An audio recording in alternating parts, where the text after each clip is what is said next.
एक और special announcement कि संडे को मैं एक सेशन करने वाला हूँ। कंप्लीटली फ्री सेशन है, लेकिन सीट्स लिमिटेड हैं। इसकी सीट्स फिलअप हो जाती हैं। ये सेशंस मैं कई बार करता हूँ आर्ट के लवर्स के लिए, एस्पायरिंग आर्टिस्टों के लिए।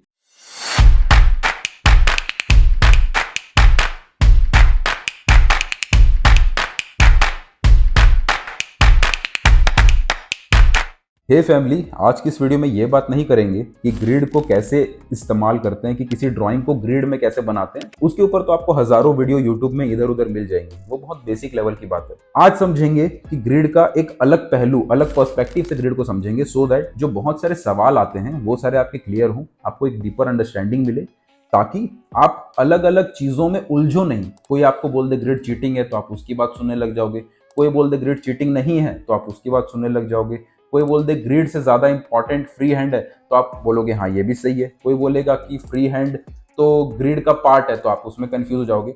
ये भगवान क्या जुल्म है।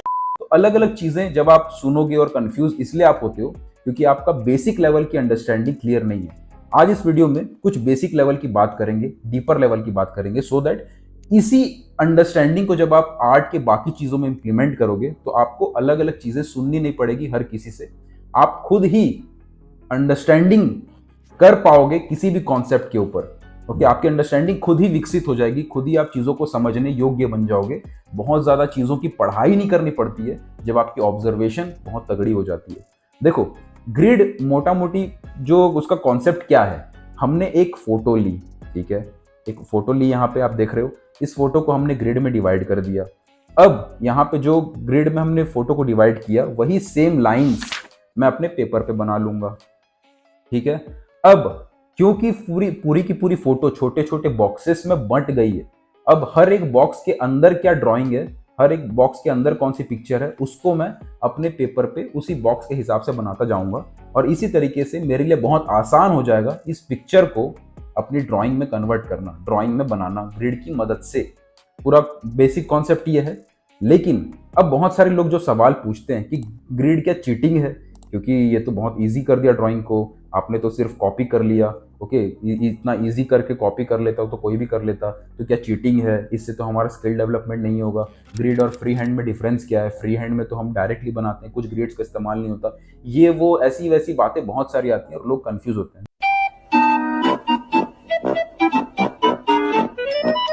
आर्ट में कोई चीज अलग अलग नहीं होती है, सब एक दूसरे से कनेक्टेड होता है। कुछ कॉन्सेप्ट समझो पहले। ग्रिड में हमने क्या किया, पिक्चर को बॉक्सेस में डिवाइड कर लिया। अब ग्रिड चीटिंग नहीं है, क्यों? क्योंकि यहां पे सिर्फ हमने बॉक्सेस में डिवाइड किया है। अल्टीमेटली वो जो बॉक्स के अंदर क्या चल रहा है, हर एक बॉक्स के अंदर क्या चल रहा है, उसके अंदर क्या इमेज है, उसको हमें बनाना ही पड़ेगा अपने पेपर पे। तो उसको बनाने के लिए भी स्किल चाहिए। ओके, तो ग्रिड चीटिंग नहीं है। बस ये है कि जो ये बड़ी फोटो थी जो बहुत ज्यादा कॉम्प्लेक्स थी, जहां पे प्रोपोर्शंस जज करने पड़ते, जहां पे एंगल्स को देखना पड़ता, बहुत सारी चीजें देखनी पड़ती एक बार में, ग्रिड ने क्या किया, उसको छोटे छोटे हिस्सों में बांट दिया ताकि हम सिर्फ एक बॉक्स के अंदर क्या डिफिकल्टी है सिर्फ उसको करें। ये ठीक वैसा ही है कि आप पोर्ट्रेट बनाते बनाते एक मैंगो की ड्राइंग बना रहे हो, ठीक है। अब मैंगो की ड्राइंग बनाना चीटिंग नहीं है, बस ये है कि पोर्ट्रेट बहुत डिफिकल्ट था तो आपने पोर्ट्रेट बनाने से पहले मैंगो बनाया, तो मैंगो बनाना आपके लिए आसान हो गया। वैसे ही ग्रिड क्या करता है, एक पोर्ट्रेट को या किसी भी डिफिकल्ट सब्जेक्ट को जो आपको डिफिकल्ट लग रहा है उसको छोटे छोटे हिस्सों में बांट देता है ताकि आप ओवरऑल पिक्चर की डिफिकल्टी को ना देखते हुए सिर्फ उस एक एक बॉक्स को देखो। तो डिफिकल्टी लेवल को कम कर देता है, चीटिंग नहीं है, डिफिकल्टी लेवल को कम कर देता है बस। अब दूसरी बात कि क्या हम ग्रिड कर सकते हैं, बहुत सारे लोग पूछते हैं कि क्या हम ग्रिड कर सकते हैं। डेफिनेटली शुरू में आप ग्रिड कर सकते हो। ग्रिड जो यहाँ पे मैंने इमेज दिखाया उसको बहुत सारे लाइंस में डिवाइड किया, वैसे ही धीरे धीरे उस लाइंस को कम किया जाता है ताकि डिफिकल्टी लेवल को बढ़ाया जा सके। और ऐसे ही स्टेप बाय स्टेप ग्रिड का इस्तेमाल करके भी आप धीरे धीरे धीरे धीरे डिफिकल्टी लेवल बढ़ाते हुए कंप्लीट फ्री हैंड की तरफ मूव कर सकते हो।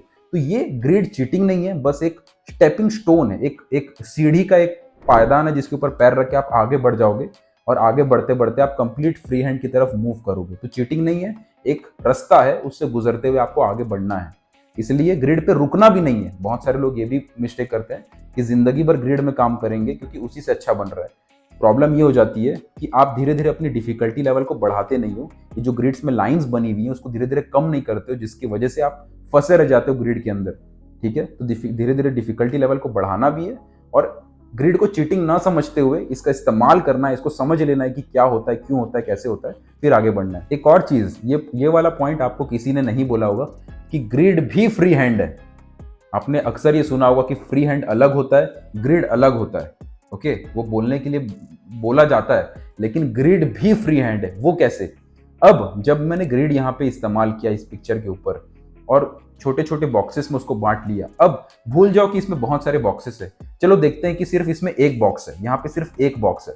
ठीक है, अब इस एक बॉक्स को जब मैं ड्रॉ करूंगा अपने पेपर पे, तो वो एक बॉक्स तो ग्रिड इसके अंदर भी नहीं बना हुआ है। ओके, इसके अंदर तो कुछ अपने आप नहीं ड्रॉ होगा, ये एक इमेज है। ओके, इस इमेज को ड्रॉ करना भी फ्री हैंड स्किल मांगता है। तो यहां से भी आपकी फ्री हैंड स्किल इंप्रूव हो रही है। तो बहुत सारे लोग जो पूछते हैं कि ग्रिड करने से फ्री हैंड स्किल कैसे डेवलप होगी, तो उसका आंसर ये है कि ग्रिड में भी आपकी फ्री हैंड स्किल की रिक्वायरमेंट होती है। बस फर्क इतना है कि फ्री हैंड जब हम कंप्लीटली करते हैं तो वहाँ पे बहुत ज़्यादा स्किल चाहिए होता है, प्रोपोर्शन जजमेंट, एंगल की स्टडी, वो सारी चीज़ें करते हैं। बस यहाँ पे भी वो चीज़ें हो रही हैं, लेकिन बहुत कम लेवल पे। एक चीज़ जो ग्रिड आपको हेल्प करता है, जो कि आर्ट के अंदर बहुत ज़्यादा इंपॉर्टेंट भी है, वो है रैंडम शेप की तरह चीज़ों को देखना। बहुत सारे आर्टिस्ट ऐसा भी करते हैं कि ग्रिड का इस्तेमाल बिना किए ही उनकी आंखें ऑटोमेटिकली रैंडम शेप सोच पा जाती हैं किसी भी चीज़ में। लेकिन बहुत सारे एस्पायरिंग आर्टिस्ट वो चीज़ें स्टेप बाय स्टेप सीखते हैं। ठीक वैसा ही कि बहुत सारे लोग का इंटेलेक्चुअल लेवल बहुत ज़्यादा होता है, वो चीज़ों को जल्दी याद कर लेते हैं, जल्दी समझ जाते हैं। कुछ लोग धीरे धीरे सीखते हैं, धीरे धीरे समझते हैं। तो लोगों का अलग अलग पर्सनैलिटी टाइप है। तो जो लोग बहुत क्विकली सीख गए हैं या क्विकली फ्री हैंड की तरफ शुरू से बचपन से कर रहे हैं, मूव कर गए हैं, तो उनका बात अलग है। उनको ज़रूरी नहीं है कि इन चीज़ों को आप घुसो ज़बरदस्ती। अगर आपका फ्री हैंड बहुत ज़्यादा स्ट्रांग ऑलरेडी है, तो मैं बात कर रहा हूँ बिगिनर्स का, जो इन चीज़ों में फंस जाते हैं। ग्रिड से फ्री हैंड की तरफ आपको मूव करना है, लेकिन इन बातों को समझ जाओ ताकि आप गिल्टी फील ना करो कि यार मैं तो चीटिंग कर रहा हूँ, यार ये तो फ्री हैंड करता है, या तो ये या तो वो। अगर आप ग्रिड में ग्रिड एक तरीके से टेस्ट भी है आपका, कि अगर आप ग्रिड बना के ड्रॉ नहीं कर पा रहे हो, तो आप ये समझो कि आपकी फ्री हैंड की स्किल्स अच्छी नहीं है। क्योंकि बहुत सारे लोगों का सवाल ये आता है कि सर मैं तो फ्री हैंड कर लेता हूँ, मैं फ्री हैंड ड्राइंग कर लेती हूँ, लेकिन ग्रिड से मेरा नहीं हो रहा। इसका मतलब ये है कि आपका फ्री हैंड भी नहीं हो रहा। क्योंकि अगर आप ये कहते हो कि सर मैं तो दौड़ लेता हूँ लेकिन मुझे खड़ा रहना नहीं आता, तो इसका मतलब ये है कि जो आप दौड़ रहे हो वो भी लड़खड़ा के दौड़ रहे हो। अगर आप सही बैलेंस करके खड़े रहने जानते हो, तो आप दौड़ने की बात उसके बाद आती है, पहले नहीं। तो उसी तरीके का ये कॉन्सेप्ट हो जाता है। तो ये भी पॉइंट बहुत सारे लोग सवाल पूछे, इसलिए मैं यहाँ पे बता रहा हूँ। अब जो रैंडम शेप वाली बात मैंने बोली, अब यहाँ पे कुछ चीज़ें उसके ऊपर बात करेंगे, उसको ध्यान से सुनना और समझना। अब यहाँ पे मैंने बॉक्स लिया, ठीक है, सिर्फ एक बॉक्स लिया। अब आपको ऐसा फील होगा कि यहाँ पे हम नाक बना रहे हैं। देखो, इन पॉइंट्स को बहुत ही ध्यान से समझना, ये पॉइंट्स बहुत इंपॉर्टेंट है आपकी ग्रोथ के लिए। यहाँ पे आप ऐसे मत देखो कि मैं एक नाक बना रहा हूँ, एक नोज को बना रहा हूँ। यहाँ पे आपको ये इमेजिन करना पड़ेगा, या इस वे में इसको देखना पड़ेगा कि मैं एक रैंडम शेप बना रहा हूँ। Random shape, okay, random shape की एक्सरसाइजेस भी होती हैं, बहुत सारी चीज़ें होती हैं आर्ट को सीखने के लिए स्टेप बाय स्टेप। लेकिन एक इस चीज़ को बेसिक तौर पे समझो कि मैं रैंडम शेप बना रहा हूँ। मैं ये सोच के नहीं बना रहा हूँ कि मैं एक नाक बना रहा हूँ। अदरवाइज हमारे दिमाग में जो नाक से रिलेटेड जो इन्फॉर्मेशन पड़ी है, वो बाधा बन जाएगी हमारी ड्राइंग के बीच में। और इसी चीज़ को हटाने के लिए जो हमारी प्री कंसीव्ड जो हमारे नोशंस होते हैं किसी चीज़ को लेके, जो हमारे दिमाग में ऑलरेडी इन्फॉर्मेशन पड़ी हुई है, वो हमें डिस्टर्बेंस क्रिएट करती है हमारी ऑब्जर्वेशन स्किल के बीच में। क्योंकि हम देख रहे हैं एक इमेज को, उसको बना रहे हैं हम अपने पेपर पे, लेकिन इस प्रोसेस के बीच में नाक से रिलेटेड अगर आपके बीच दिमाग में इंफॉर्मेशन पड़ी है कि नाक तो ऐसे दिखता है, नाक तो वैसे दिखता है, तो आपकी नाक एज इट इज़ जो आप बनाना चाहते हो वो बन पाए, वो उसमें बहुत ज़्यादा मुश्किलात आ जाती है। तो इसीलिए इस चीज़ को सीखने के लिए आर्ट में रैंडम शेप की एक्सरसाइज कराई जाती है। बहुत सारे आर्टिस्ट इस चीज़ को ऑटोमेटिकली बिना ग्रिड के भी सीख जाते हैं, ठीक है। लेकिन बहुत सारे आर्टिस्ट जो नहीं समझ पाते हैं, उनके लिए एक बहुत अच्छा स्टेप है इस पॉइंट को समझने के लिए। जैसे ये एरिया देखो, इसको मैं एक पानी की बूंद की जैसे इमेजिन कर रहा हूँ, पानी की बूंद, ठीक है।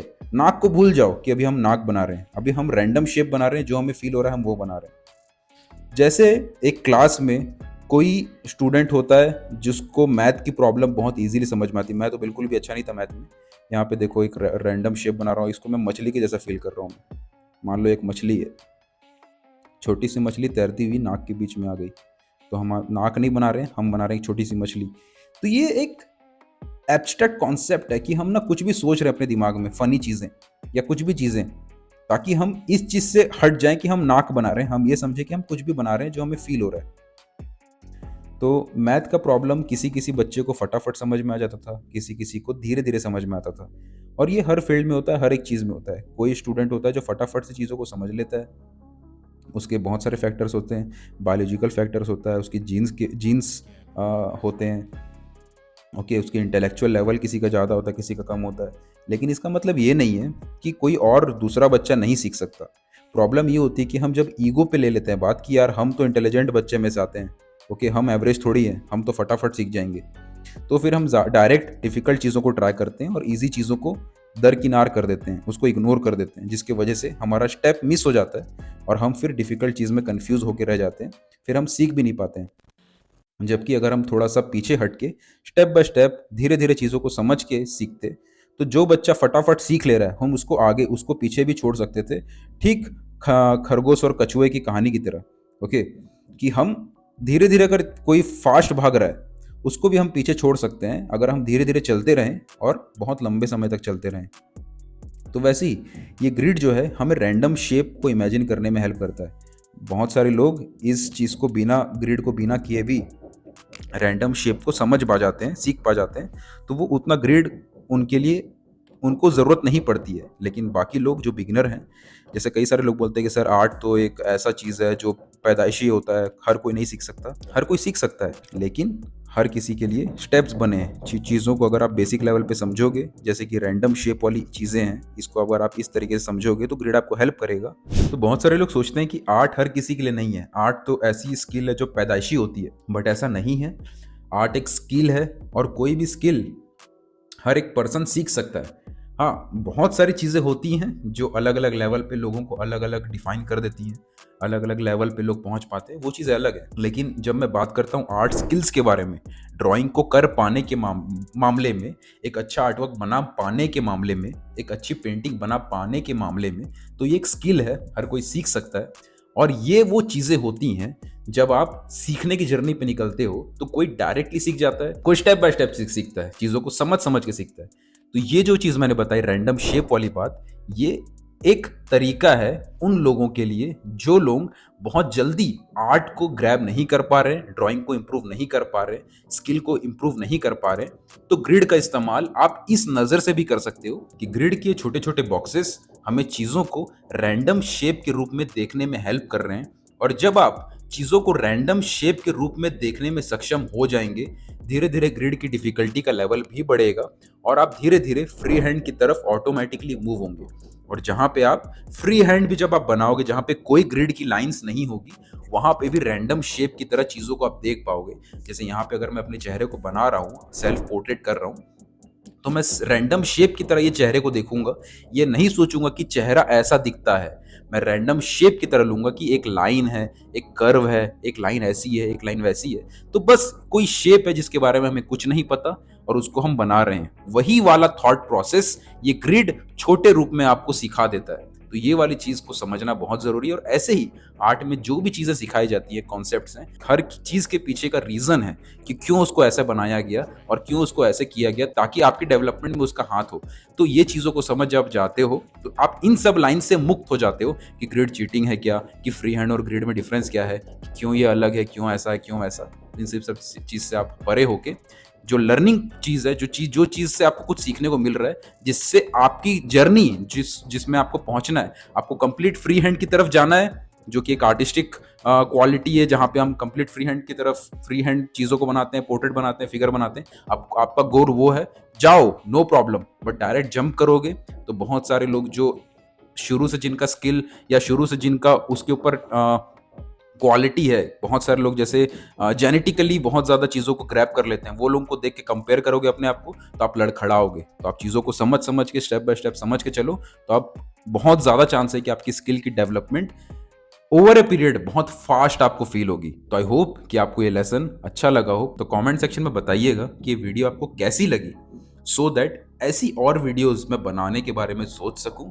एंड और भी कौन कौन सी चीज़ें हैं, जैसे यहाँ पे हमने ग्रिड की बात की, ऐसे और भी कौन कौन से टॉपिक्स हैं या कौन कौन सी बातें हैं जो आप इधर उधर से सुन के कन्फ्यूज फील करते हो, जिसके वजह से आप स्टक हो या बेसिक लेवल की चीज़ आपकी क्लियर नहीं हो रही है, क्या प्रॉब्लम आ रही है, इन चीज़ों को आप शेयर करो। एक और स्पेशल अनाउंसमेंट कि संडे को मैं एक सेशन करने वाला हूँ, कंप्लीटली फ्री सेशन है लेकिन सीट्स लिमिटेड है। सेशन है आर्ट के फंडामेंटल की इंपॉर्टेंस, क्या उसकी ज़रूरत है, किस तरीके से वो हमें आर्टिस्ट के करियर में हेल्प करती है, आर्टिस्ट का स्कोप के ऊपर, इन सब टॉपिक्स पे मैं बात करने वाला हूँ। सेशन फ्री है लेकिन सीट्स लिमिटेड है। जूम पे ये सेशन होगा, टाइमिंग, डेट, सारी डिटेल्स नीचे आपको जब लिंक पे आप रजिस्टर करेंगे तो आपको मिल जाएगी। बहुत जल्दी इसकी सीट्स फिलअप हो जाती है। ये सेशंस मैं कई बार करता हूँ आर्ट के लवर्स के लिए, एस्पायरिंग आर्टिस्टों के लिए।